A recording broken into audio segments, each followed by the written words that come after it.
La política de villas.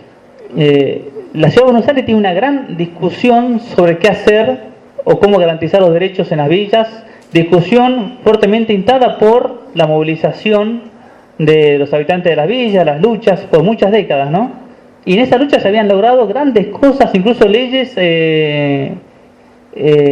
increíbles a nivel latinoamericano.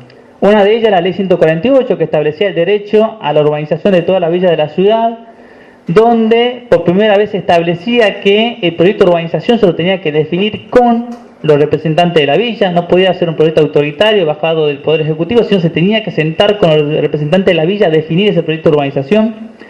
Y a partir de esa ley madre empezaron a surgir leyes en la misma dirección que tomaban en cuenta que urbanizar una villa no es solamente entregar título de propiedad o arreglar espacio público, sino es realmente lograr condiciones de igualdad que en el resto de la ciudad, y que esas condiciones se debían discutir con el barrio, ¿no? Esos son los dos ejes principales de estas leyes.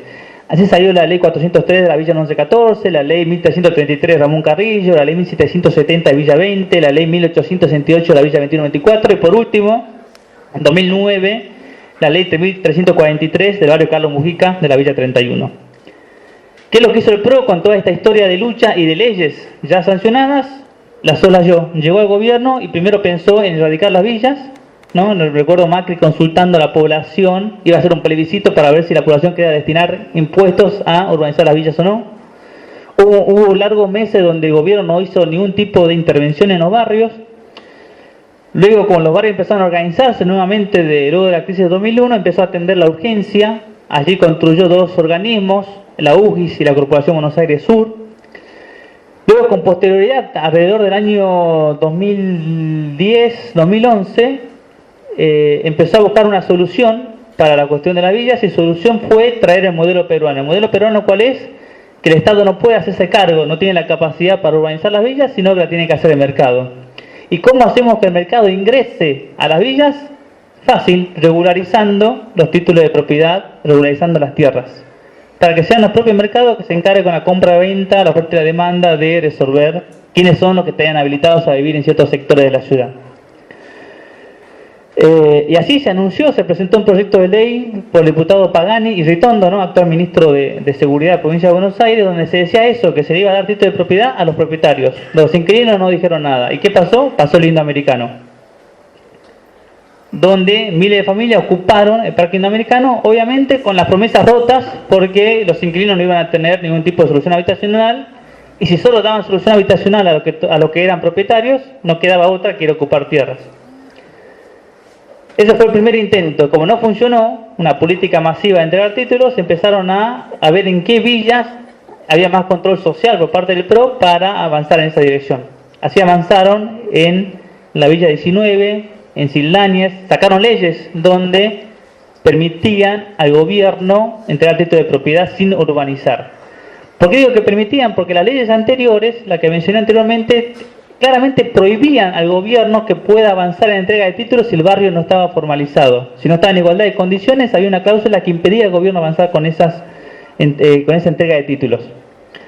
Como funcionó en esos dos barrios, no hubo mucha resistencia, decidió avanzar nuevamente con una política general que fue el Plan Maestro para la Comuna 8. Aplicar esa entrega de títulos en toda la Comuna 8. Que esta ley finalmente luego fue aprobada. Que incluso allí, en base a esa ley, es donde comenzó la famosa urbanización del barrio de Los Piletones, que fue el caballito de guerra en la campaña electoral que llevó a Macri a ser presidente. Que obviamente uno va a Piletones y ninguna familia tiene acceso a los servicios públicos en forma regularizada. Se hicieron obras, pero esas obras no se conectaron a los domicilios, es decir, hay obras sin que ninguna familia las use. Este fin de semana, con la lluvia que tuvimos en la Ciudad de Buenos Aires, que fue una lluvia de baja intensidad, Piletón estaba inundado por completo, cuando el gobierno gastó millones en hacer obras pluviales. Pero bueno, no funcionó. El mismo gobierno reconoce que fue un plan piloto Piletones. Antes decían que era la urbanización, el modelo de urbanización, ahora dice que fue un plan piloto que salió mal. Y también trajeron los expertos de Medellín a urbanizar las villas. ¿Cuál es la idiosincrasia de la gente de Medellín? Ocuparse por espacios públicos. en Medellín hacían grande infraestructura de espacios públicos, ponían escaleras mecánicas, grandes centros culturales, de 4 o 5 pisos, con sala de computación. ¿Qué hicimos ¿qué hizo el PRO? Pintó casas, hizo canchitas, se preocupó por el espacio público, pero a una escala infinitamente menor que se hizo en Medellín. Bueno, y ahora sí llegamos al gobierno de Larreta. Larreta hizo un cambio por lo menos discursivo, de paradigma, ¿no? Tomó todos los discursos de las organizaciones sociales, de los movimientos villeros, de qué es lo que entendíamos nosotros por urbanizar. Y nosotros entendíamos por urbanizar la integración sociourbana del barrio.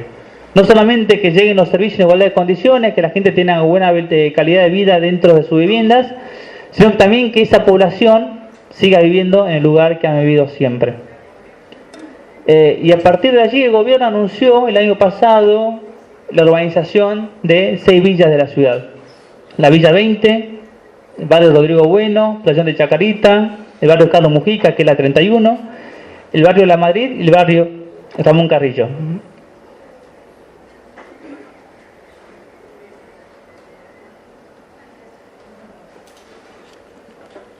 Aquí podemos ver la ubicación de los barrios. Esta es la Villa 20. ¿Qué es lo que empezamos a analizar de esta política villera? Primero, que acá podemos ver, para los que estamos en tema de villas y para muchos de los compañeros, obviamente faltan decenas de villas en este mapa. Las villas que no fueron elegidas para ser urbanizadas quedaron aisladas. Algunas ni siquiera saben qué organismo de gobierno es el responsable. Uno va a la Carbonilla y le pregunta al IBC, ¿vos sos responsable de la Carbonilla? Te dice no. Vas a la SECHI y le pregunta, ¿vos sos responsable de la Carbonilla? Te dice no. Y uno dice, bueno, ¿quién es el responsable del gobierno? No hay. Pasa lo mismo con Los Pinos, pasa lo mismo con un 1114. No solamente con asentamientos pequeños como Los Pinos, sino con una de las villas más grandes de la ciudad. Entonces, las que no fueron elegidas quedaron totalmente relegadas. Y en estas villas se está poniendo realmente, como nunca, también hay que decirlo, gran cantidad de plata. Así que la primera cuestión de esta nueva política del PRO es, ha elegido algunas villas y ha abandonado el resto, así como decíamos al principio, ha abandonado otras políticas de vivienda, ¿no? Ha tomado únicamente de las políticas de vivienda, la política de villas, y de las villas de la ciudad ha tomado únicamente 6. Esta es la Villa 20, este es el Playón de Chacarita, este es el proyecto de urbanización que se está discutiendo actualmente. ¿Cuál es la segunda crítica a la política de villas? Nos prometió el gobierno que estos procesos iban a ser participativos. No lo están haciendo, ¿no? La única participación que el gobierno da, por más que se hayan formado mesas de urbanización, es la participación de que se cree con autoridad de decidir unilateralmente. Cada vez que uno cuestiona alguna decisión que ellos no estén de acuerdo, directamente somos negados y no somos escuchados. Entonces no es una participación, es una discusión franca, de igual a igual entre el barrio y el gobierno, que es lo que estipulaba en las leyes, sino es lo que está quedando plasmado en las leyes de urbanización que se están discutiendo actualmente, que la última palabra la tiene el gobierno. Y eso sí se preocupan, y eso uno discute con los funcionarios, y en su lógica ellos no llegan a entender cómo puede ser que el gobierno tenga que sentarse a consensuar de igual a igual con los barrios. Este es el Playón de Chacarita. Esta es la nueva ubicación de las viviendas nuevas. Y aquí podemos ver, ¿no? También en este unilateralismo es las decisiones que va tomando el gobierno solo. Por ejemplo, el gobierno anunció la urbanización de Chacarita en febrero del año pasado, hace un año. En 8 meses, lo único que hizo fue preocuparse por la apertura de esta traza, que es la traza de la calle Triunvirato. En 8 meses no hizo absolutamente nada más que eso, que no fue decidido por el barrio. Lo mismo pasó con el tema del cambio de la traza de la autopista Ilia en la 31. Los vecinos se enteraron por la televisión que estaba esa decisión del gobierno. También se enteraron por la televisión que la cantidad de viviendas que iban a construir era mucho menos que el número que establecía su proyecto de urbanización aprobado en la legislatura. Este es el barrio Rodrigo Bueno, también de los barrios elegidos. Este es la 31. A ver, acá, esto es lo que vimos al principio, ¿no? El tema del mejoramiento de las viviendas. Ese es el estado actual del playón y así van a quedar frente a las viviendas. ¿Cuál es la otra crítica a la política villera? Cuando uno ve esto, uno sabe la cantidad de inquilinos que hay en los barrios, ¿no? Si en la ciudad la cantidad de inquilinos son el 30% de los hogares, en los barrios es promedio 50% y llegando al 70 u 80 en barrios como la 1114. El gobierno no está teniendo en cuenta la problemática de los inquilinos. Cuando urbaniza un barrio, lo sabe porque se lo dicen todas las familias, se usan las organizaciones, que empieza a producirse un flujo de población, un dinamismo, ¿no? Los propietarios empiezan a exigirle a los inquilinos que compren sus viviendas, porque saben que no pueden tener, que si llega al Estado y ellos tienen 20 viviendas, el Estado únicamente le va a reconocer una, ¿no? Una solución habitacional a una sola familia, que es lo que va estableciendo las leyes. Entonces, ¿qué empiezan a hacer? Se empiezan a desprender. ¿Cómo se desprenden? Haciendo que se las compren antes de que llegue el Estado. Le exigen al inquilino que se la compre, si no se la compra, lo sacan y se la venden a otras personas. Y hay un doble problema. Los que fueron censados terminan siendo expulsados del barrio y ingresa nueva gente que no está censada. Entonces eso va a ser un gran problema para el gobierno. Y el gobierno no está tomando en cuenta, no está tomando ningún tipo de medida para que ese flujo poblacional no suceda, o por lo menos si sucede, es inevitable, no está tomando ningún tipo de medida para incorporar esa dimensión del problema a su política de urbanización.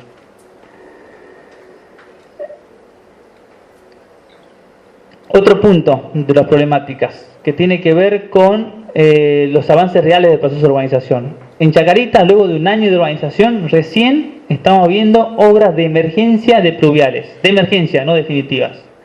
En la 31, lo único que se ha hecho es el mejoramiento de vivienda de unas cuantas casas y las obras que inauguró en 4 cuadras el gobierno el lunes pasado. Obras que fuimos a hacer una inspección con la Cátedra Libre de Ingeniería Comunitaria y son obras que están mal hechas, de agua y cloaca. Son obras que no responden a un proyecto integral porque siguen volcando a los pluviales de la ciudad. Las cloacas inauguradas por la reta siguen volcando sin tratamiento a los pluviales, que es lo mismo que sucede actualmente en todas las villas. Entonces, ¿qué estás inaugurando si estás haciendo lo mismo que se viene haciendo todos estos años en el gobierno en la villa de la ciudad, donde se vuelca a los pluviales? Incluso hay otros barrios que los propios vecinos hicieron cloacas que vuelcan a la red cloacal de la ciudad, no a los pluviales. Y por otra parte tampoco están regularizados. Una vez inauguradas las obras en cualquier parte de la ciudad, los que operativizan esa obra son los concesionarios. En el caso de agua y cloaca es la empresa AISA. ¿Y qué es lo bueno de eso? Es que el concesionario se garantiza del mantenimiento de esas obras a cambio obviamente de pago de una factura. Y no tiene que estar uno llamando cuando se inunda al Bactol, al hidrocinético, como ocurre en las villas. Eso tampoco ha sucedido con estas obras inauguradas. Las familias no tienen medidores, la empresa AISA no participó de la construcción de las obras, no las adoptó, es decir, no las incorpora a su sistema, por lo tanto no las va a operar. Hay riesgo de que la vaya a operar a futuro porque no hay ciencia cierta de que se hayan tomado los mismos recaudos que en el resto de la ciudad o las mismas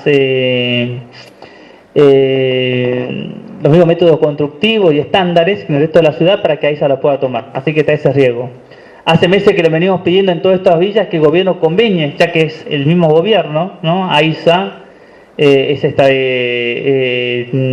accionista mayoritario, es el Estado actualmente. Incluso el responsable de AISA, que era Chaín, era el ministro de Desarrollo Urbano de la ciudad en su momento, ahora lo sacaron.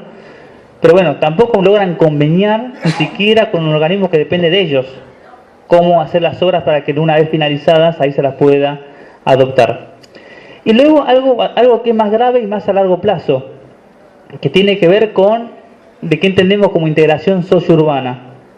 La integración no es, como entiende el gobierno, como entiende el PRO, llevar clase media a los sectores más vulnerables de la ciudad, de llevar al sur, ¿no? Ellos dicen cuando vamos a construir la Villa Olímpica estamos haciendo mixing, lo llaman, ¿no? Esa mixtura social, llevan clase media alta a los sectores más pobres.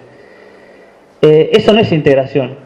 Integración es hacer que la población que no podría acceder a un sector de la ciudad por el mercado, que el mercado nunca permitiría que cierto sector pueda acceder a ciertas ubicaciones de la ciudad, puedan estar en esos lugares. Ejemplos clásicos, Rodrigo Bueno. esas tierras son las más valiosas de la Argentina. El mercado nunca permitiría que los habitantes que están allí estuviesen. Integrar es ver todas las formas y adoptar todas las políticas para que esas familias sigan viviendo allí. Eso es lo que no está haciendo el gobierno actualmente con estas políticas. Está anunciando todo un proceso de urbanización, servicios públicos, mejoramiento de vivienda, equipamiento urbano, vamos a llevar el Ministerio de Educación a la 31, pero en definitiva, a largo plazo lo que está haciendo es dando título de propiedad, y como sabe que todos los barrios se opusieron al plan maestro de la Comuna 8 y se van a poner si el gobierno únicamente va a entregar título de propiedad, está haciendo una pantalla, va a hacer los servicios, pero no le queda otra, sabe que no le queda otra para apropiarse de esas tierras. Cuando digo apropiarse siendo el Estado es que la clase empresaria y la clase que nos gobierna es una misma.